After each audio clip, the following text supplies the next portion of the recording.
சோழ நாட்டு தேவார பாடல் பெற்ற காவிரி தென்கரை தலங்கள் 116வது தலமும் 233வது தேவார பாடல் பெற்ற தலமுமான தெங்கூர். இதை திருத்தெங்கூர்னு சொல்லுவாங்க.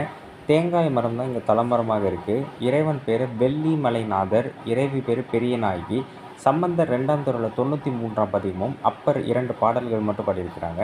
திருவாரூர் மாவட்டம் திருநெல்லிக்காவிலேருந்து தென்மேற்கே 4 கிலோமீட்டர் தூரத்தில் இந்த கோவில் இருக்குது. மூலவர் அக்கமணி மாலை, விபூதி பட்டம், அப்புறம் ஒரு பிறை மாதிரி அணிந்திருக்கிறது இந்த கோயிலில் பார்க்க முடியும். பாண்டிய மன்னன் குலசேகர பாண்டியனுடைய 31ஆம் ஆண்டு கல்வெட்டு இங்கே இருக்குது. 30 காசும் 200 கழிப்படி நெல்லும் கொடுக்கப்பட்ட கல்வெட்டு இங்கே இருக்குது. மிக முக்கியமாக திருமகள் இங்கே வழிபட்டு தங்கிய காரணத்தினால திருத்தங்கூர் அப்படின்னு சொல்கிறாங்க. அதேமாரி சுக்கிரன் இங்கே வழிபட்ட காரணத்தினால இங்கே உள்ள நவகிரகங்கள் எல்லாமே பார்த்திங்கன்னா லிங்க வடிவத்தில் இருக்கும். இது வேறு எந்த கோயிலுமே இந்த அமைப்பு இருக்காது. அதேமாரி இந்த கோவிலில் பிரளய காலத்தில் தண்ணீர் தேங்கிய காரணத்தினால தெருத்தங்கூர் அப்படி